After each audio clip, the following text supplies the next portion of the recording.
Hi, nice to see you. Nice to see you.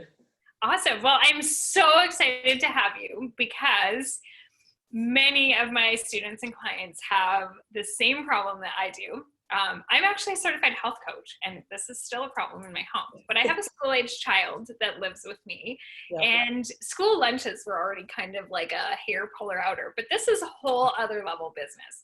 So we're home now, and I'm working, and it's kind of this whole process what he should eat and how he can help be part of that process when we're kind of starting from scratch. I mean, if honest, he's 9 and I haven't laid really that greatest foundation for him to have those kitchen skills and that self-education about how to put a meal together and how to even get started. So I am really looking forward to, both on a personal and professional level, hearing your advice on how we can help get our school-age kids fed and fed well. Yeah, absolutely. I love that. It's such a good age. We can start earlier too, but elementary age is such a great place to start to get them on the right path. So do you want to just tell us first, put a little fence and tell me about your business and what you specialize in and what you typically do? Sure. I actually used to be a personal trainer. I was a personal trainer for 6 years, and I trained people with like shoulder issues, knee issues, problems, being really overweight. But then I realized that along the way that it wasn't about the exercise. It was actually about the food they were eating. So we're like spirit animals. We're like, totally. Yeah. So then I realized, oh my gosh, this isn't about, because I had clients who could exercise till they were blue in the face and it wasn't changing, wasn't helping. So then I thought, oh my gosh, then I realized they were like drinking smoothies without having any extra fat or protein or anything, just yogurt and orange juice and fruit, which is sugar on sugar on sugar. And then thinking that it was healthy. And then it's like, oh my gosh, you guys, like, it's not what they were eating, but why they were eating and how they were eating. And there was like an emotional component to it. So, and me, myself, I was an emotional eater for quite a few years and a binge eater and didn't know how to deal with my emotions. And like, so that kept coming up for clients. So I was like, oh my gosh. So then I turned to nutrition, had 3 kids at home. One of them has ADD. My daughter has lots of anxiety and depression and ADHD. So then I had to navigate nutrition around all that stuff. So just really learning to get my children involved in why they were feeling this way and what could help them. And nutrition changed their life, actually, especially my son with ADHD. So you've touched on kind of 3 really important topics that I want to cover right now. And one is we as adults are often bringing in our own stuff into the kitchen. So, I mean, I've had the experience of having clients tell me that they sneak food in the pantry at night with the lights off. And I actually wrote an article about that, and a lot of people sort of jumped in and said, oh, I do that too. So one is, I think we're in a moment where we're all living at home and we're not wanting to extend some of those food foibles and challenges to our children. Yeah. And so how do we get them involved? And maybe even our own sneaking capacities have been limited. 2 is just, we are put to the wall on some of this. We're trying to work, but still feed our children. And much as school lunches weren't great, at least there was a space in the day where we didn't have to, as working parents, think about food. And I don't know about other people's kids, but my little guy is kind of like a constant noshing machine. He's always wanting snacks. And I don't have the capacity to kind of serve him. That's gone. And then number 3 is just, what do we do with those kind of special needs scenarios? There are lots of kids with ADHD. So 1, 2, 3, go. That's funny you said that, because I was one of those people who would hide in my pantry and eat the food, hide it in my car. I'd buy big bags of chips and I would eat them all before I got home so nobody knew that I ate them. So, and then became obsessed with like exercising to oh, I ate all this food, now I need to exercise. Get rid of it. Yeah. Yeah. So then I would exercise for 2 hours a day, 7 days a week. I'd be at the gym like Friday night, Saturday morning, Saturday night, Sunday morning. It was like, and it was ridiculous. My husband's like, why do you do that? Like, I'm like, because. But I think a lot of people can actually relate to that, especially even if we didn't kind of come into this scenario with some of those eating foibles and either full-on or borderline disordered habits. This is a highly stressful moment, and research shows that women in particular will actually increase comfort foods. So a lot of the things, even from the level that we have been specifically culturally told not to eat in the last few years, are going to be very comforting. So I've gotten a lot of texts from people who are saying, I'm gaining weight because I'm eating carbs. But we want, as females in particular, that's soothing to the body, it's nurturing, and it actually frankly helps keep us alive. So then we've got this whole kind of dialogue and self-talk in many people's repertoire. So there's a lot of different pieces to this. One is those secret eaters maybe can't do it. And two is that we still have to remove this whole cultural narrative of that food is bad. Yeah. And I wish we need to change our thought pattern around that, because I remember learning this too. Like, people say there's good food and there's bad food, but there's no such thing as a good food or a bad food. Food's just food. Even potato chips are just food. Exactly. So I look more like, of course we know that donuts and cookies and chips and pizza and pasta, like, it's just food, maybe not as nourishing as fruits and veggies and whole grains. And like, so instead of looking at it as a bad food or a good food, I try to look at it like, will this nourish my body or will this not nourish my body? And sometimes you just want the donut or the cookie, and that's fine. But to label a food as good or bad, we need to stop doing that, because all of it's just food. So, all of it's just food, yes. Yeah. So what do we do if we kind of have some of those thoughts that are coming up right now in terms of, that's a hard thing to just instantly change. It is. It is for sure. So first of all, you can't beat yourself up over it, because sometimes we give into our cravings, we eat more than we should, and then we go, oh, I shouldn't have done that. Oh, you're such an idiot. Oh, so first of all, stop doing that. Stop beating yourself up over it. Especially in this time, like, because we're isolating, and it's been almost a month now. It has. And people want that comfort food. Like, look at the stores are sold out of like all the yeast and all the flour because people are baking. Exactly. So we want that comfort food. And I think it's because now we have time, and I think baking is comforting, to want like a home-baked loaf of bread or home-baked cookies or cinnamon buns with icing on it or whatever it is. Absolutely. I was actually laughing with the manager of my local grocery store because some bread had actually fallen out of my cart, and he ran after me and said, bread down, bread down. And then we just kind of got chatting, because I said, well, this is an interesting kind of moment in the grocery store, because I'm a lifelong vegetarian, and all of a sudden there are no dried beans. What are people doing with these dried beans?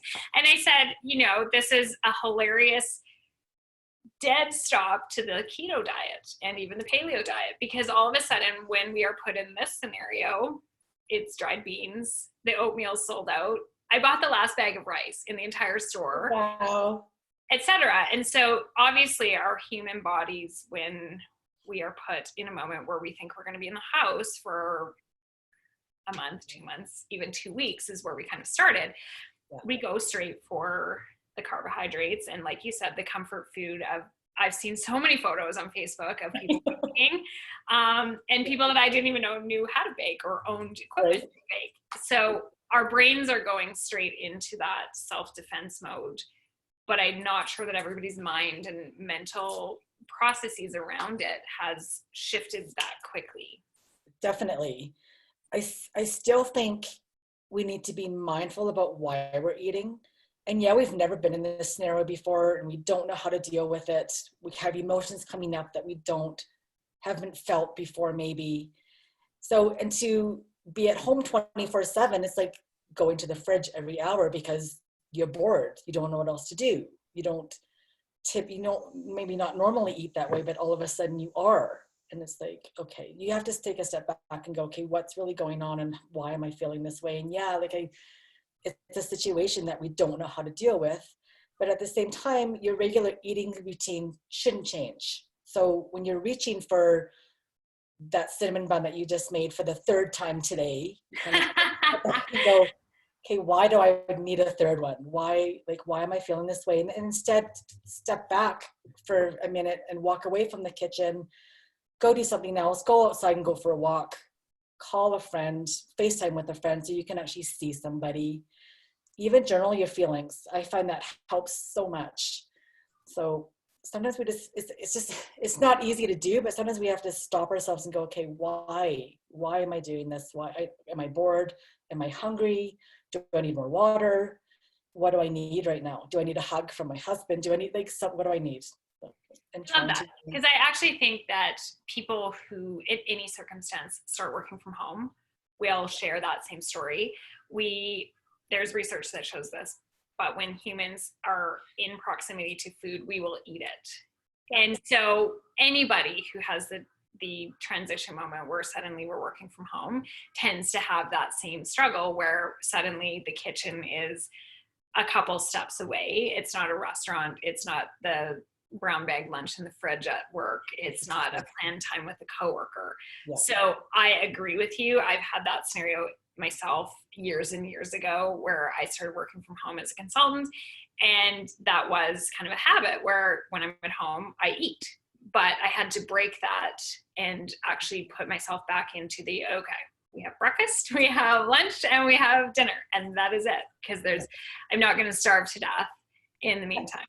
Absolutely. Because there's always more food. That's why we have to stop thinking of like, oh my gosh, I have no more food. Where's the next meal coming from? Even when you're eating a treat, you can always have some tomorrow. So you need to stop yourself and go, okay, I can have a little bit now and I can have a little bit tomorrow. I don't need to eat all of it at one time. So what I'm really hearing you say is that if we actually want to get our family's food back on track, we have to also look in our own mirror. And there's a whole bunch of kind of subcategories that we have just covered, everything from shame eating to just habit eating and maybe eating out of emotions that are coming up. And I don't think we have enough time in this call to get into all of that, but just kind of starting with recognizing that you might even need some help around those topics and to reach out to someone like yourself to just start to wade through all of that. Provided, again, that it's not a clinical eating disorder, and then we would need to recommend a professional in that area. Absolutely. So that's kind of topic one. And then I think the big meaty one that we really want to get into is how do we feed the children? So I'm not alone in this circumstance, but I work, and so does 75 to 85% of other female heads of households. So I'm in a scenario where I'm not as helpful to my child as I could be, and maybe I should be, I'm not even sure. Right. But I need to make sure that he's got food. And I haven't laid that foundation in any substantial way. So whether he should be able to cook or not at this point in his life, he kind of doesn't. And so that's probably one of the biggest struggles in our household, is just that extra requirement, both on my plate, because working from home in an uncertain business environment is not creating more time, it's creating less. And so, this isn't to exclude people who have that extra time. Right. But what we do, we can spend some more time cooking. So we're really speaking to those people that are saying, oh my goodness, work has doubled in requirements. Plus I'm working from home. Now my family's underfoot. At 2 p.m, I'm on a conference call. My child needs a snack. I can't get up. I can't help him. Maybe, I struggle with that lunch piece. I was on a call an hour ago and he kind of trumped out here and said, I'm hungry. Well, that is a reasonable expectation. But I can't help him. So how do we do that? How do we start to work our way through that whole puzzle? Which feels very urgent for a lot of families right now. For sure. Oh my gosh, for sure. Especially now, like you said, we still have to work. We still have to homeschool our kids. How do you navigate working and homeschooling and getting them healthy snacks and healthy meals. So yeah. I love, like, for myself, when my kids are a little bit older now, but when they were littler, I used to, on the weekends, I would like cut up veggies, cut up fruit, make some hummus, make some ranch dressing from cashews, have everything cut up in the fridge, so all they'd have to do is open the fridge and grab something. I would put them in an individual baggie. Sometimes I put their names on it so they knew whose was whose. Awesome.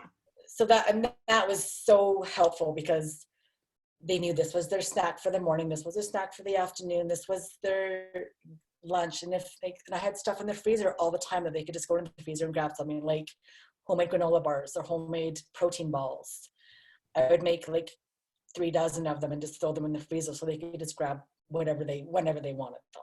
So I love that idea. So can you give us, I mean, you did just rattle off a few ideas, but that does assume that there's a certain level of organization. And part of that organization is knowing what to make. So how do we even start with that? Because that one, I know, and again, it's not because this conversation is about me. I just share because I have a health coaching certificate, and technically I have the knowledge, and it's still a struggle because I will make things and my son will decide at that moment, no, I don't want that. And quite often I'll offer him 4 different things and he doesn't want any of it right then. Yeah. So that's kind of, again, a 2-pronged problem. One, let's talk to the group who maybe don't know at all what to make. And second, let's talk to the group that maybe even have the stuff or have ideas, but then we've got a child who's like, oh, I don't want that. Yeah, that always happens. Yeah. That's Murphy's Law. Yeah. So I would start getting your kids really involved. So talk to them what they like and what they don't like. Maybe get them involved. Like, I love to make pancakes on the weekends, and then I make a huge batch and freeze them. So again, they can just grab and put them in the toaster. So I get them involved in actually making the pancakes with me. They can add blueberries if they want. They can add raspberries if they want. Whatever they want to do, we adjust to what they're interested in eating. I get them really involved in the grocery shopping. Like, let's pick out 2 vegetables that we're going to make for supper this week. Let's pick out which fruits you're going to eat this week. Like, get them really involved, and that way it lessens the time where it comes, oh, I don't want to eat that, because they're the ones that picked it out. They're the ones that wanted it. So I find that really is helpful. Yeah, I love that. So always get them involved, even though they're only 9 years old. They can still chop some veggies very carefully, obviously, but don't give them a super sharp knife. But they're old enough now to like wash the fruit off, or chop the veggies, or stir the pancake mix, or like just get them involved however you can, and they love it. So that encourages them more to eat whatever you're making for them. Okay, so let's go to the getting them involved in the grocery planning. So my son, if left to his own devices, would pick literally milk. Actually, he does love vegetables, but he has no idea how to put together a meal. He would basically say crackers, milk, peanut butter, and some celery. Right. and we could make something that looked like a relatively balanced-ish meal from that, but I don't think he's got that basic education. But we also can't assume that every adult does. So what are some things that we should be looking for and kind of gently encouraging the kids towards, while not, because I know my son wants something that feels a bit like a treat. I'm a vegetarian. He wants nothing to do with that part. And he wants some stuff that feels like it is not just boring adult health food. Right. So how do we kind of integrate both of those needs while still making it healthy? Good question. So I really love making not so healthy foods healthier. So for example, like most kids love pizza. So I say to my kids, let's make pizza for supper tonight. Let's go to the store and buy some groceries. We'll make our own dough, which they love. So that's really fun. Super fun. Super easy. I don't make it too complicated. Sometimes we even just use a tortilla and just top it with like some barbecue sauce, some chicken, some cheese, and then throw it in the oven. So, or pita bread, whatever. Like something that's super easy and super fun and still nutritious for them.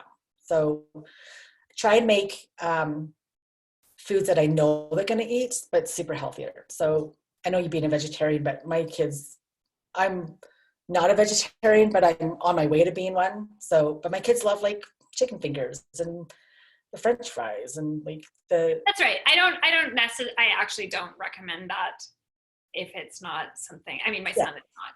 So I don't recommend that. And I don't think there's any requirement that children be vegetarian. No, exactly. Exactly. But even like kids' comfort foods, it's like the chicken fingers and fries. They can still have that, but make it at home with like, instead of dipping it in white flour, use almond flour and coconut and egg whites. Like it's just like, but and it's so much better for them. And then you bake it in the oven and they love it. You make your own French fries at home. You cut up the French fries, you put it in some olive or some coconut oil in a frying pan and you fry them up. Like it's, so they can still have all the foods they love. You just make it a little bit healthier. Are you taking your kids to the grocery store these days? Yeah, I do. Yeah, and I still do. Like my son is 16 and I still take him with me. So, and because I'll say we're gonna make pizza for dinner on Friday night, what veggies do you want to put on it? And I'll have him pick his own veggies and we can go home and Right. So what I'm really hearing you say is that you're empowering kids to be part of the process. Completely. And then what I'm also hearing you say is that you don't need to make things complicated and you also don't need to make things super healthy, because I think that's often what we kind of have as a mindset when we start home cooking. When we're out at restaurants or fast food places, we just, kind of go for it. But then when we cook, I think that we often have this kind of implanted version that it must be healthy and it must be sort of this other home cooked meal. And I'm not hearing you say that. No, because I think, like I said, I think we can make not so healthy foods a little healthier for our kids, but they don't have to be like, you can't eat that pizza because it's not healthy. But yes, you can eat that pizza, but let's make it a little bit healthier. Like, right. So let's put veggies on it. Let's use different kinds of cheese. Let's use like maybe some daya or some like just some alternatives and introduce them to stuff all the time. They might like, I always have my kids try something new every week still. And I always have. Wow, that's awesome. Okay. They didn't have to eat it, but they had to try it. Okay. So if they took a bite or two and they didn't like it, I wouldn't force them to eat it, but I would have them try a different vegetable every week. Like my kids hated Brussels sprouts, and so did I for a long time. But we kept trying, because it takes, I think they said 7 times for a kid to try a food before they actually like it. So we always hear that about kids. I'm not sure adults are any, actually. Maybe, because I hated Brussels sprouts too, hated them until my husband made them. He just fried them in coconut oil and garlic and they were delicious. So, which is another great point. Just because we try something made one way, I actually feel the same way, exactly the same way about Brussels sprouts. My brother-in-law makes some that I love. Yeah. But most of the time, the way that they're otherwise prepared, not for me. I don't like steamed Brussels sprouts. No, thank you. So trying out different preparation techniques just because it could be an adult who doesn't like it one way doesn't mean that's a no. We should never buy Brussels sprouts again. Cabbage is out forever. There's a million ways to prep all of this stuff. So just keep trying is what I'm hearing you say. Absolutely. Absolutely. Okay.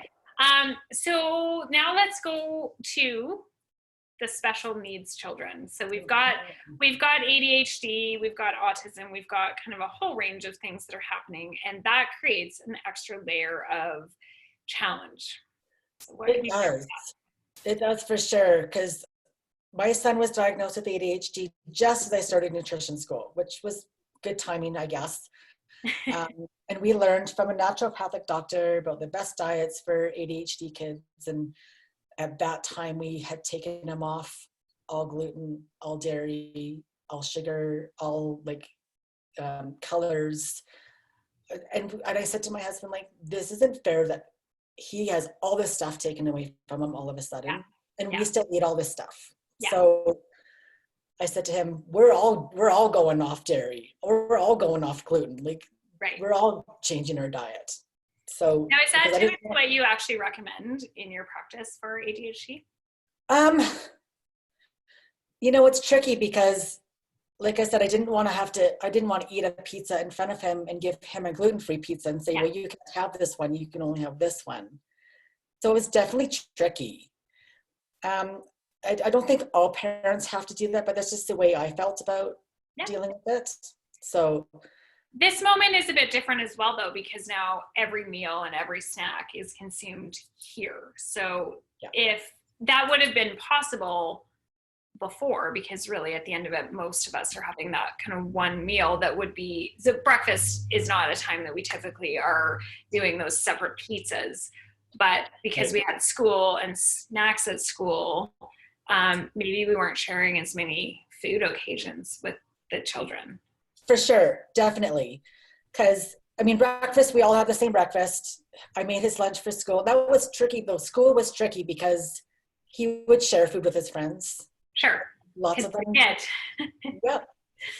And I had to let that one go because there was nothing I could really do. Like I could tell him that he can't share food with his friends because it had gluten in it, but at that age, he was like, he didn't care. So it was tricky. So I just controlled what I could at home, and then I kind of had to let go of the rest, and just hope that I taught him enough that he was able to make his own decisions, say, no, I can't have that because it affects me. So when we have scenarios like ADHD, and again, we're kind of put in our homes and we're sharing all of our meals together, and we've got heightened emotions and decreased, just across the board, adults, children, everybody, decreased emotional regulations, decreased capacity to have space and sort of practice some of the items that might otherwise be helpful. Would you recommend that now is a good time to turn to food, or would you leave that until some of that transition has passed?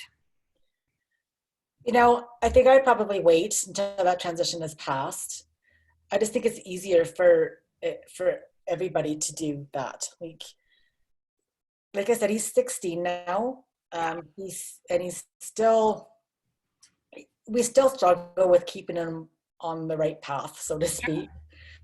And especially now that he's 16, he's going out for dinner with his friends and going out for lunches and and he has a really hard time. Like he loves burgers and having a regular burger bun, and so he's learned to navigate for himself. So sometimes he'll take the bun off, or he'll do lettuce, or we're not as strict at home anymore either.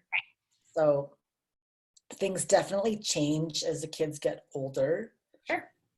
And his maturity level also helps navigate his issues too. So he's able to deal with these emotions better. He's also able to deal with what's coming up for him now that he's a little bit older. His maturity level is better, so to speak, I guess. But yeah, it's a hard one to navigate for sure. And it's so different for everybody. And our son has never been medicated either. So that's a whole nother topic. So that particular topic sounds like one that you are equipped to help coach people through if they want that support now, because it does feel there are families and homes for whom that has an increased sense of urgency because those emotions are heightened and because we do need some support. So what I'm hearing you say is, although you've got great tips around kind of broad eating, when we get into something that's that specific, you're very equipped to help families manage that, but maybe not just sort of say, okay, here's a broad tip, do this now. Totally. Oh my gosh. Yeah. There's so much to it. And every kid is so different. Like, we didn't medicate our son, but lots of kids, and then no judgment, because some kids need it. Some families need it. Absolutely. Yeah. And sometimes I wonder if I'm not doing the best service for him by not medicating him. So it's tricky, because you got to find what works for your child and what works for your family, and don't worry about what other people say and what other people are doing. And it's hard to navigate, though. It's kind of a trial and error, really. So for that topic, we would just reach out to you for support where needed, basically. Yeah. So let's go back to just broad family eating. Can you give us some meal ideas that would work if we don't have cooking skills. Yeah. A lot of people that have spoken to me really don't enjoy cooking. So if you don't enjoy something, you're unlikely to be able to do it. I don't enjoy fixing my car. I don't know how to do it. If the pandemic situation shut down my ability to get my car serviced, or, you know, I'm not driving right now, but the other day, because it had been parked for 3 weeks, the battery was dead. I don't know how to boost it. I don't have a second car. I don't have jumper cables. I don't have anything. And I don't enjoy it, and I don't want to learn, and it's not my wheelhouse. That is basically what cooking is like for some people. It is boosting the car, and I just look at that and I'm like, oh my goodness, I don't know where to start. I barely know how to open the hood of my car. I don't have the proper equipment. I don't know what I'm doing. And I'm never going to practice that. I'm never going to get better, and I'm okay with that. But this is a moment for a lot of people. I mean, restaurants are shut down. We can still get takeout, but we all know that that is expensive also. Mm-hmm. So some of those kind of solutions where maybe we were having business lunches out, or we would grab fast food, maybe it's just not practical, or it's hard to justify because we're not on the way to soccer and stopping at A&W or what have you. So if you are in that scenario and you either don't enjoy it, you don't have the right tools, you don't know what to do, what are your tips for that one? That's a great one, because I know I used to hate cooking. I love it now, but I used to hate it. And it was really difficult to get meals on a plate, because I was like, oh my God, what do I do? What do I make? So one thing I really love is it doesn't have to be complicated. It can be super simple and super quick. So stuff like last night we made gluten-free pasta with cashew cheese sauce that I literally just whipped in the blender and threw it in the macaroni and threw some like asparagus and some peas in it. So, and it literally took 15 minutes. So you can do stuff like that. Always cut up veggies and have like veggies and dip. I always have fresh veggies on the table. So that doesn't take too much time. You're not just gonna eat veggies, of course, but no, you need some dip. You need some dip. Yeah, absolutely. It has to have dip. You have to have the dip. Yeah. Yeah, definitely. Breakfasts are really easy, because I usually just throw together a smoothie or a smoothie bowl in the mornings, or have like I said, I put pancakes in the freezer, 8 cups in the freezer. Eggs are really easy and quick, and most kids like the scrambled eggs in the morning, so that's super quick. Lunches, I hate lunches. Lunches are always the hardest thing to do. So lunches, obviously I throw some fresh veggies in a dip, some fruit. I try have a protein and some kind of protein in there. Like my kids hated sandwiches, so I couldn't make sandwiches for them. So it was like soup in a thermos. So, or chili in a thermos. Like I would make huge batches of chili one night and just and freeze it, and then just have it in individual servings. So there's lots of stuff. You like soups and stews and chilies are super easy to do. Very. And you can make huge batches of it, and it doesn't take very long, and it's super quick and super easy. And if you hate cooking, those kind of things I'd recommend, because they're super easy. You can make huge batches. You can cook once and eat 3 or 4 times from it, so you don't have to cook all the time, which is really great. When I make big batches of soup, same thing. I probably make enough for 8 or 10 meals. So where do you get your recipes? Because that one, even, I mean, I have been a cook for 20, however many years. I don't even remember how old I am, but let's call it 25. And I used to buy cookbooks. I still have a bunch of them, but now quite often, instead of flipping through cookbooks, I turn to the internet. Yeah. Even as a cook for 25 years, I just find it overwhelming. So I look up, let's say, split pea soup, and I'm met with 47,000 results, and I have no idea. And quite often there'll be a blog that is scroll before you can actually even get to the very bottom where they've tucked the recipe and you can see if you have the right ingredients. Exactly. And I've had the experience recently of I look through 5 of these and I'm like, forget it, I'm out, because it's partly because the recipes are tucked at the bottom. But what is your source for that? Because I get overwhelmed. Oh, I know. I have lots of awesome cookbooks that I use, and I love the internet one. Some of my favorites are like Oshi Glows. Oh, I love that book. Yeah, it's fantastic. And her recipes are like, if you're not a cook, they're super quick and super easy and so delicious. Like, they are delicious, and they make big portions, so you end up with a lot. Yeah, so I recommend for sure. There's a website called Choosing Chia, and amazing recipes, and again, super quick and super easy. Minimalist Baker is an amazing one because all her recipes are 10 ingredients or less. Oh, so, that's awesome. Yeah, and again, like super quick and super delicious and super healthy. She has vegan choices as well as non-vegan choices. So there's kind of it's so good. Excellent. Yeah. And then what do we do so we just referenced making big batches of stuff. Great. There's also lots of kids who just don't want to eat it a second time or a third time, sure. 100% not a fourth or fifth time. Sure. What are we going to do about that? Well, you wouldn't be eating it all you wouldn't eat it 4 days in a row kind of thing, right? So you'd make a big batch of chili. You might have it for supper that night and then maybe lunch the next day. And then you would freeze the rest for like a following week or a couple weeks down the road. So instead of that's why I love to batch cook on a Sunday. Take a couple hours on a Sunday and just make a batch of chili, make a soup, cut up some veggies for the week. So you're not cooking all the time. It's just that you prepped a bunch of stuff on Sunday for the whole entire week. And then that makes your life so much easier. So how much time are you personally spending cooking and prepping? And then can you kind of split those into the two different categories? Just because I think that helps people get a really realistic expectation of what this entails. Yeah, for sure. So when I meal prep on the weekends, I'll write out, I'll look through my cookbooks, I'll look online, I'll write out the 5 dinners that I want to make for the week. My breakfasts are usually pretty standard. I usually make either pancakes for the kids or smoothies or smoothie bowls.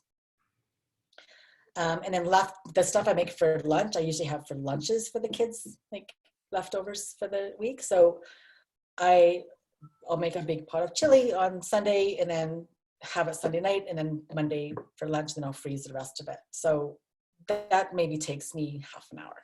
Okay. So then I'll cut up veggies and cut up, like if I make the burritos from Oshi Glow's cookbook.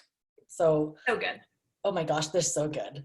So the night before, I'll take out the tortillas so they defrost, and then I'll make sure I have all the ingredients in the fridge. So I'll cut up the portobello mushrooms, or I'll cut up on the Sunday. So I'll cut up the mushrooms and the broccoli and whatever else is going in there, just have it cut up and ready to go. So all I have to do is throw it together that night. I don't have to do most of the prep work on the Sunday for most of the meals. So I would say I spend about 3 hours on a Sunday. My husband helps sometimes.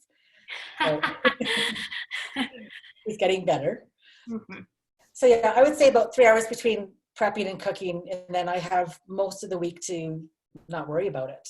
Then I know what I'm making. I know exactly it's on the fridge. Get my kids to help too. So Monday nights burritos, Tuesday nights chili, Wednesday nights whatever else we're having. So we know that every night this is what we're having and this is what we're going to make. And it just makes my life and their life so much easier. Okay, so that sounds like a great place to be. But what if we're not even close to that? So what if that 3-hour block maybe doesn't exist in a lot of houses right now, or we're just starting kind of at the beginning where we don't even have booster cables. So what's the first step, and how do you start? I mean, I know that you do this as a coach. So how do you start walking people through that so that it's not that's a great place to end up? For sure. So if that's a little too overwhelming for people that they can't go, oh my God, that's too much, then I would just start with one meal a week. So like Taco Tuesdays. So every Tuesday we're going to make a taco. Like go to the grocery store, have the ingredients for the taco, get a recipe, and start there and get the kids involved, get them prepping stuff with you. Just start one meal a week until you can build up to more But I would definitely baby steps for sure. And let's even talk about not all children are cooperative about helping, right, especially if they've never had to. So I know in our house, I mean, I've been sort of pressing the chore button, and it's being met with a lot of resistance because in our normal life, I basically, he kind of does chores, but it's like once a week and it's pretty loose, and now it's a necessity. So I think a lot of families are in my position, and the kids are like, whoa, I had a good life here. Right? The all-inclusive child resort was serving me really, really well, and now you're telling me that there's no butler. Totally. That has been cut. So if we're facing resistance from the kids, because I mean, I agree with you. That again is an ideal place to end up, where we're even one meal where the kids help. But if we're not even there, what do we do? Yeah, and they, you know what, they won't always want to help, unfortunately. No. You can't force them to help. Like, you can't force them to come chop food with you. But I almost make a game out of it, though. Like, I almost barter with them too, because I always say, you can come help me with a little bit of supper and I'll give you 30 extra minutes on your PlayStation or whatever it is. Like, I barter with them a little bit. So, because I think it's important that they get involved in the kitchen. Like, I think it's important that they learn those skills.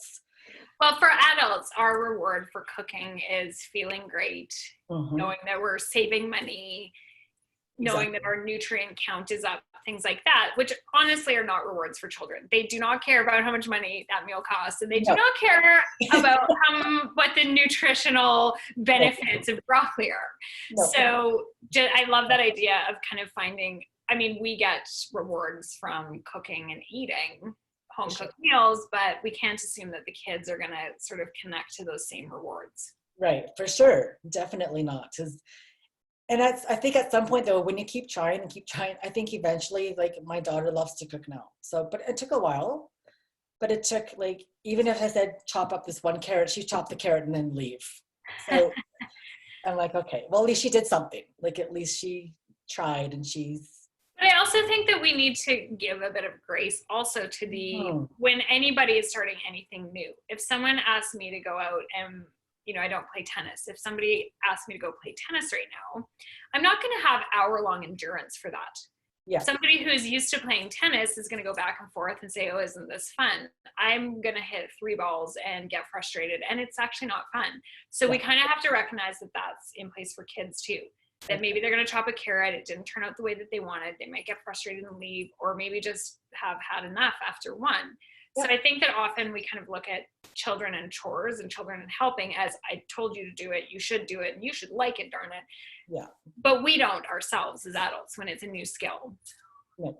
And we can't expect them to either. That's why you got to take baby steps, try and encourage it. Lots of kids like to help their parents, so some don't. But some don't, yeah. Awesome. But even if you start it, you cut this one carrot and then you can go play. Like, got it. Just try little baby steps, and eventually they'll do more and a little bit more and a little bit more. Hopefully, that's what you hope is. That they will eventually like to do more and more and more with you. So. Okay. So what I'm basically hearing you say is that you can break this down into the smallest possible pieces. So if what you're capable of doing yourself as an adult is a little veggie tray with some dips and call that lunch, do it. Yeah. If that is inviting your child to cut a carrot or take the lid off of that dip and that's what you're getting, great. So if that's kind of your entry point, just to kind of go with that and know that you have time to build that if you want to continue that. Yeah. But then you've also given us kind of a vision for what that could look like, where you're batch cooking for 3 hours, you're freezing it, and you've got kind of your organized chart. And so you're going to help people anywhere along that path. Totally. Yeah. So can you tell us just a bit about what that kind of coaching process looks like? So I don't force people to do a lot if they're not there yet, or if they don't enjoy it.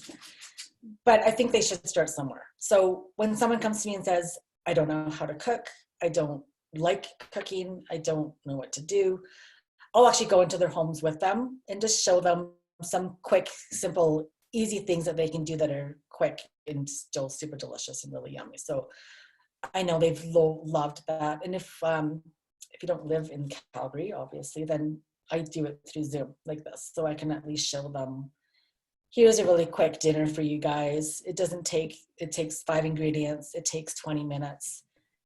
So let's just start here. Like, let's just start this one meal. Like, just. What do we do when we have a lack of time, whether that's real or perceived? So I know that I have a lot of clients that tell me I don't have time to cook, no time to handle this.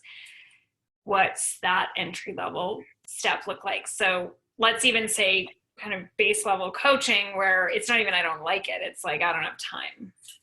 Totally, and that's probably the number one excuse that I hear from working out or from cooking is I don't have the time. Yeah.